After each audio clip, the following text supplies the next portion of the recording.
자, 인문예술 2번을 찍겠습니다. 실증주의에서 지식은 인식 주체의 개입 없이 온전히 객관적으로 얻어지는 것만이 참된 지식이다. 지식에 대한 얘기를 하고 있다는 걸 알고 있겠고, 여기서 실증주의에서 이렇게 되어 있죠. 무슨 주의에서의 지식에 대한 이걸 뭐라고 하냐면 관점이라고 얘기하지. 실증주의에서 지식에 대한 관점은 인식 주체 개입 없이 온전히 객관적으로 얻어지는 것만이 참된 지식이다. 객관적인 게 진짜 참된 지식이라는 것이 나오고 있습니다.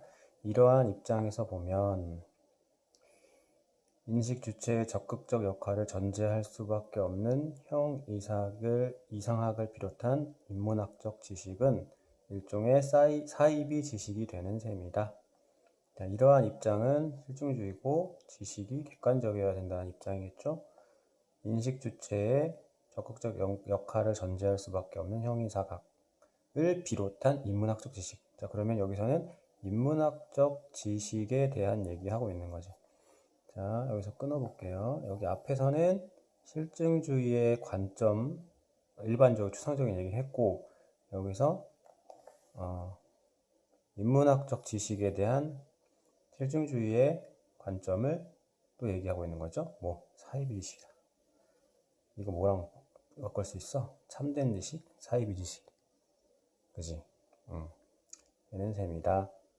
딜타이는 인간의 모든 지식을, 딜타이, 사람 이름이죠? 딜타이의 관점이 나오고 있는 거야. 그 앞에서 실증주의에서의 지식에 대한 관점을 이야기하고 있었는데, 딜타이는 어떤 쪽일까? 인간의 모든 지식을 객관적인 과학적 지식을 기준으로 재단하고 평가하려는 실증주의에 반대하며, 딜타이 실증주의 반대했다. 정신과학과 자연과학을 구분하였다.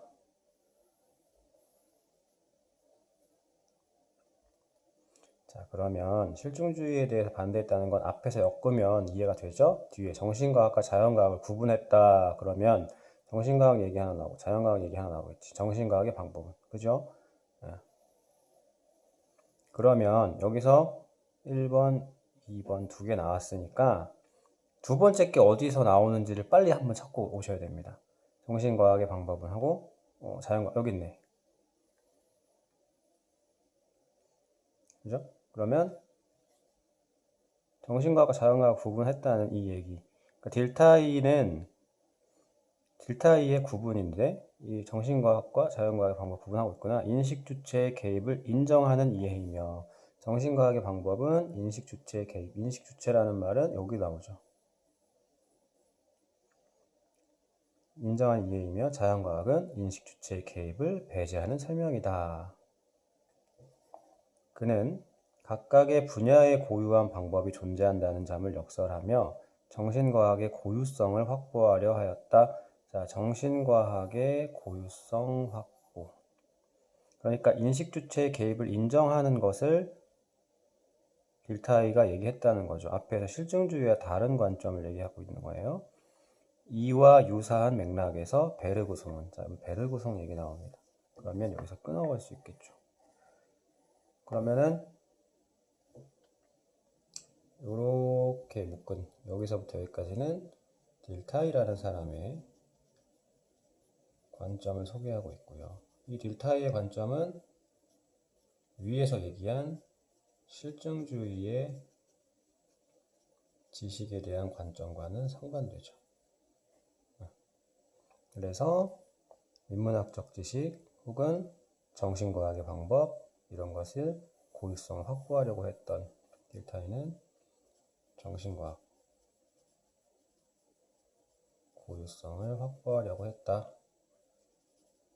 이런 얘기가 나오고 이와 유사한 맥락에서 베르그송은 형이상학이 지닌 고유성과 독자성을 구체적 방법론적 차원에서 부각하였다. 형이상학의 고유성과 독자성을 방법론적 차원에서 부각했다. 지금 이제 첫 번째 문단을 읽었는데요. 이제부터는 베르그송 얘기 나오겠죠? 베르그송. 자, 그러면 베르그송이 얘기한 방법론적 차원에서 형이상학에 대한 얘기를 할 건데 잠깐 멈추고요. 여기 보면 인식 주체란 말 나오고, 그 다음에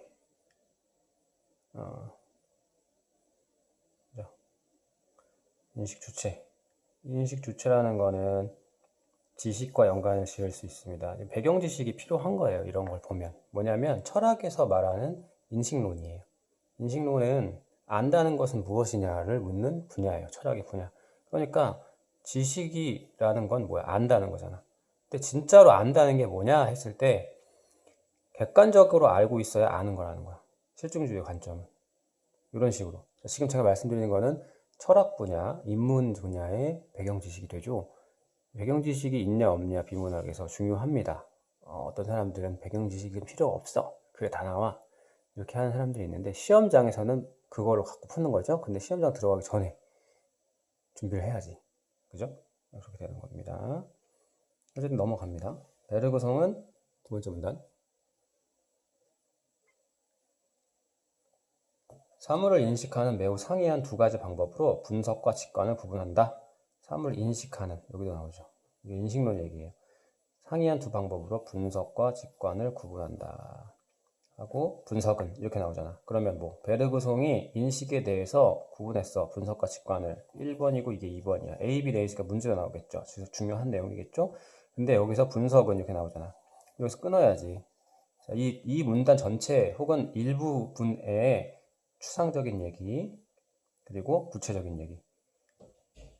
그러면 분석 나왔으니까 그 다음에 쭉 나오다 뭐 얘기하겠어? 직관 얘기하겠지. 그럼 직관이 어디 나오는지 찾아야지. 직관은 여기 나오지. 가령 나오죠. 그러면 분석은 우리가 사물주의를 둔다는 사실을, 직관은 우리가 사물의 내부로 들어간다는 사실을 함축한다. 분석과 직관의 차이를. 근데 이렇게 말해도 모르잖아. 그러니까 뭐 하는 거야? 예. 그러니까 여기는 추상 중심이 되고요. 그 다음은 부연, 상술이 되는 거죠. 상술. 그리고 가령, 예시. 자, 요거예요. 어떤 내용을, 그러니까 인문 분야, 특히 철학 분야, 특히 인식론 혹은 베르그송이나 여기 나와 있는 뭐 딜타이 같은 사람들의 관점을 잘 알거나 미리 알았던 사람들이 이 글을 보면 베르그송이 사물을 인식하는 매우 두 가지 상이한 방법으로 분석과 직관을 구분한다라고 하면 아 그래 분석 직관 구분하지 라고 다음 문단을 읽을 필요가 없는 거지. 근데 요거만 봐도 이게 무슨 말이지? 혹은 아 새로운 지식이 나왔구나. 그러면 또 읽어야지. 분석은 직관은. 그래서 분석은 우리가 사물주의를 돈다는 사실을, 직관은 사물 내부. 아 분석은 사물을 겉에서 보는 거, 직관은 안까지 들어가서 보는 거 차이구나라고 알고 지나가면 가령을 읽을 필요가 없지. 근데 우리 같이 처음 이 글을 보거나 수험생들은 봐야지. 그러니까 추상, 상술, 예시 혹은 여기에 부연이 올 수도 있어요. 그러면은 이제 봅시다. 내가 소설 속 주인공이 겪는 모험담을 읽고 있다고 하자. 작가가 인물에 대해 이야기하는 모든 것은 인물을 상징적으로 표시하는 기호에 불과하며 주인공에 대한 그만큼의 관점을 내게 제공해 주는데 분석은 이러한 상징이나 관점과 관련이 있다. 작가가 묘사한 인물의 성격은 내가 이미 알고 있는 인물이나 사물과 비교해 봄으로써만 파악할 수 있다. 상징이나 관점은 나를 인물의 외부에 위치시키고 외부의 위치. 그 인물이 다른 인물과 공통으로 지닌 것을 알게 할 뿐이므로 알게 된 것은 인물이 지니고 있는 고유한 것이 아니며 불완전한 표상이다. 이건 뭐예요? 지금 분석에 대한 얘기하고 있죠. 분석은 상징이나 관점이나 관련이 있고 외부에서 보는 것이고 그래서 분석을 통해 알게 된 건 불완전한 거예요. 그러나 직관은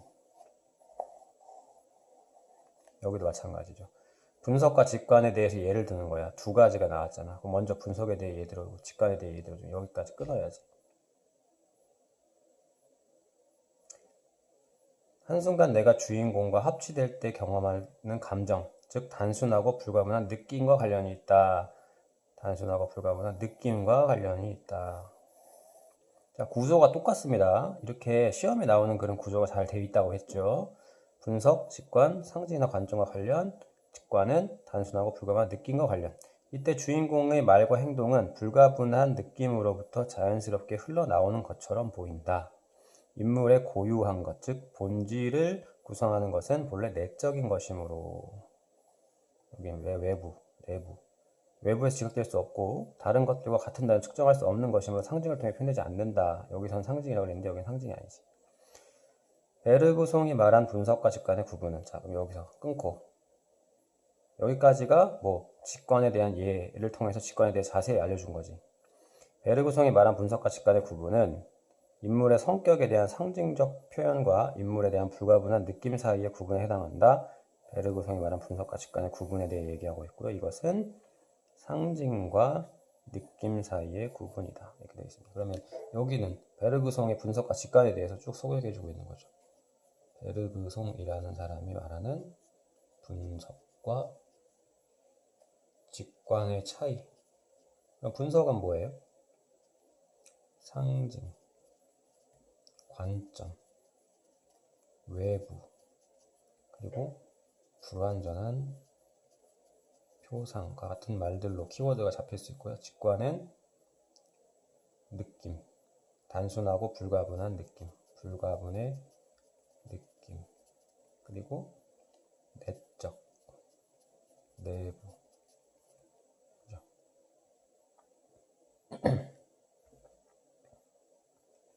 분석은 또 나오네요. 그 분석은.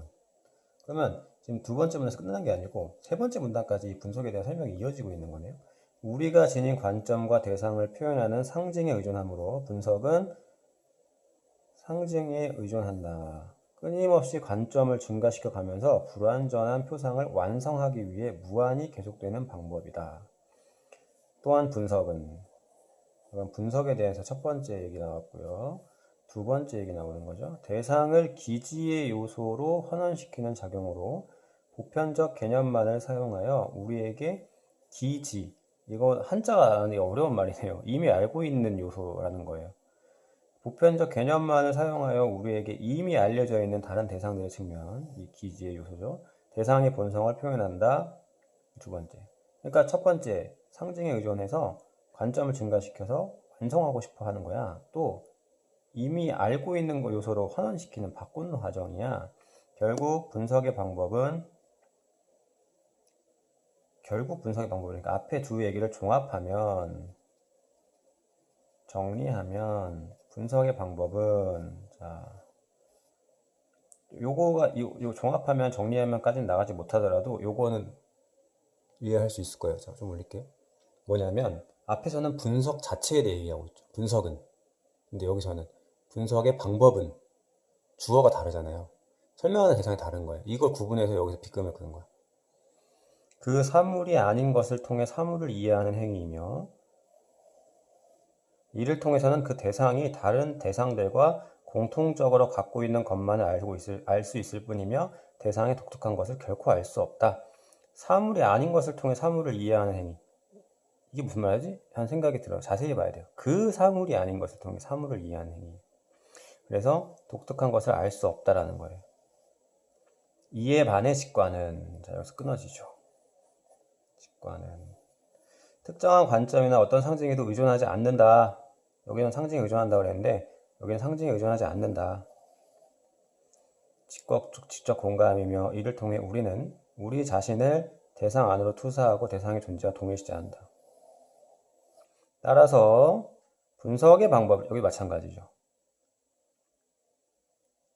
분석의 방법을 통해 얻어지는 지식은 상대적인, 여기서 보면 정리해야겠죠. 따라서 분석의 방법은, 조금 더 동그라미 확장해야겠죠. 뭐냐면 분석의 방법에 대한 얘기가 여기서 나왔었어야 돼요. 여기서는 분석의 방법에 대한 얘기야? 네, 하겠지만 아니야. 뭐 분석의 방법을 통해 얻어지는 지식은, 이렇게 돼 있죠. 상대적인 것에 멈춘다고 말할 수 있는 방법은 상대적. 직관의 방법에 의해 얻어진 지식은 가능한 경우에 절대적인 것에 도달한다. 절대적인 것. 이렇게 돼 있습니다. 네. 그러면 여기는 분석에 대한 거, 그로 통해서 나타나는 분석의 방법에 대한 거.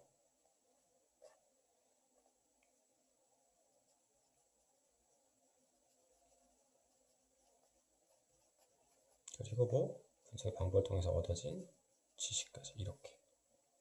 마찬가지로 여기에 뭐가 들어가겠어? 직관 들어가겠지. 자, 됐습니다. 이렇게 보고요. 다음 문단 넘어갑니다. 한편 인식은 직관에서 분석으로 이행할 수는 있지만 분석에서 직관으로 갈 수는 없다.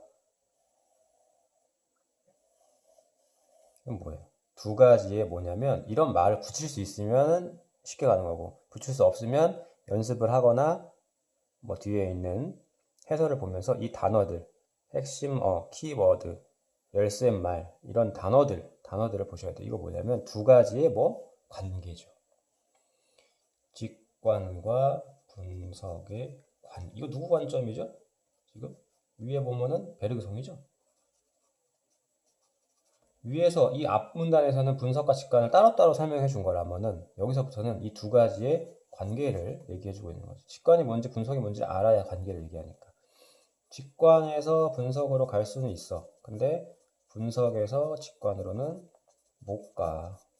요 관계죠. 그럼 무슨 말이야? 모르겠으면 읽고 안 되면 봐야 되는데 갈 수는 없다. 분석에서 직관으로 이르는 길이 없는 데는 두 가지 이유가 있다. 그러면 요 언술에 대한 이유죠. 예. 왜냐하면 이렇게 나오는 거지.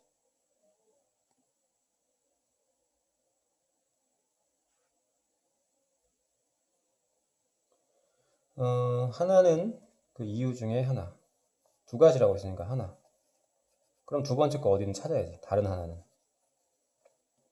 분석이 보편적 개념이라는 틀에 매여서 개별적인 것을 이룰 수 없기 때문이고 분석은 보편적 개념을 봐야 되니까 개별적인 건 못 봐. 다른 하나는 이때 개념은 한 대상의 부분들이 아니라 인위적 요소들이기 때문이다. 되게 어려운 말 계속 나오네요. 한 개념은 많은 대상의 공통적인 것을 포착해서 유사성을 추출한 것으로 개념이라는 말을 부연하고 있습니다. 자, 이게 지금 이유 하나죠. 여기서부터 여기까지가 이유 하나야. 그리고 여기서부터 여기까지가 다른 이유 하나인데 여기 나오는 이 말은 요 앞에 있는 말을 부연해 주는 거야. 이 말이 어려우니까. 개념은 어쩌고 구분이 아니라 인위적 요소가 어려우니까. 한 개념은 많은 대상의 공통적인 것을 포착해서 유사성을 추출한 것으로 유사성은 대상의 속성이고 속성은 마치 이 성질을 지닌 대상의 일부분인 것처럼 보인다. 개념이 많은 대상의 공통적인 걸 포착해서 유사성을 추출한 거야. 근데 유사성은 뭐야? 대상의 속성이야. 그러니까 어떤 대상은 유사성을 가지고 있다는 거. 근데 이 속성은 마치 이 성질을 지닌 대상의 일부분인 것처럼 보인다. 이 유사성이라고 하는 이 속성이 어떤 이 성질을 지닌 대상의 일부분인 것처럼 보인다는 거야. 베르그송은 이 때문에 우리가 개념을 한 대상의 부분이라고 잘못 추론한다고 지적했다. 우리가 개념을 한 대상의 부분이라고 잘못 추론한다고 지적했다. 그러나 개념은 한 대상 안에서 어떤 특성에 대한 임의적 선택을 나타낸다. 이것은 부분이 아니라 요소에 해당한다. 부분은 대상 안에 함축된 전체를 의미하기 때문에 만약 부분들이 주어지면 전체를 재구성할 수 있다. 반면 요소는 대상의 구조 전체를 함축할 수 없고 결과적으로 원래의 대상을 재구성하기 위해 사용될 수도 없다. 개념들의 어떤 결합도 대상을 온전하게 복원하지 못하는 것은 개념들이 요소이기 때문이다. 자, 지금 말이 어렵네요. 말이 어렵지만 개념은 부분이 아니고 요소야. 그렇게 돼 있고 이 부분이라고 하는 거랑 요소라고 하는 걸 따로 설명해 주고 있습니다. 네, 말이 좀 어렵네요. 그래서 요 얘기가 결국 다시 보면 앞에서 얘기한 것처럼 이때 개념은 부분이 아니라 요소야. 요 얘기죠. 이게 이제 중심이라고 했고, 왜냐면 두 가지 이유 중에 하나니까 요 뒤에는 이 이유를 부연해주는 부분이었습니다. 개념은 공통적인 걸 포착해서 유사성을 추출한 거야. 유사성은 대상의 속성이고 속성은 대상의 일부분인 것처럼 보여. 그래서 개념을 부분이라고 잘못 생각하는데 그게 아니야 라고 하는 게 베르그송의 생각입니다. 더 자세하게 이해를 할 수도 있지만 처음 보고 문제를 푼 상황에서는 여기까지 정도까지 보고 문제를 풀 수밖에 없겠죠. 마지막 문단 봅니다. 분석과 직관은 동시에 이루어질 수 없으며 서로 대립적인 성격을 지닌다. 자, 아까 직관과 분석의 관계 첫 번째가 나왔다면 여기서는 관계 두 번째죠. 동시 안 돼요. 대립이에요. 실증과학의 수단이 되는 분석은 실증과학의 수단이라고 했습니다. 분석은 그러면은 대상의 주위를 돌도록 운명 지어져 있으면서도 대상을 포착하려는 영원히 이루어질 수 없는 욕망을 지니고 있다. 대상을 포착하고 싶어 해. 그런데 대상을 포착할 수 없어. 그러나 형이상학은 실제를 분석하는 대신 직관한다. 분석 아니고 직관해. 그럼 이 형이상학은 뭐랑 대립되는 개념이에요? 이 맥락에서는 실증과학이죠. 실증과학, 형이상학, 분석, 직관 이렇게 대조적으로 구성이 되어 있죠. 즉 형이상학은 실제를 대상으로 인식하지 않고 절대적으로 파악하며 형이상학은 실제를 절대적 파악한다. 실제에 대해 여러 관점을 취하는 대신 실제 안에 위치한다. 관점 대신 실제 안에 위치. 부호적인 표현이나 번역 혹은 재현에 일절 관여하지 않으면 실제를 파악하는 방법을 사물을 인식하는 수단으로 한다. 실제를 파악하는 방법. 근데 부호적 표현, 번역 혹은 재현에 관여하지 않는다. 이렇게 되어 있습니다. 그러니까 동시에 이루어질 수 없다. 대립적이다. 라는 게 실증과학이랑 형이상학의 어떤 양상을 가지고 비교해서 설명해주고 있습니다. 그럼 여기까지 본문을 읽은 거예요. 제일 어려운 부분은 하나, 둘, 셋, 네 번째 문단에서 이 부분이라고 하는 거랑 요소라고 하는 부분에 대한 얘기네요.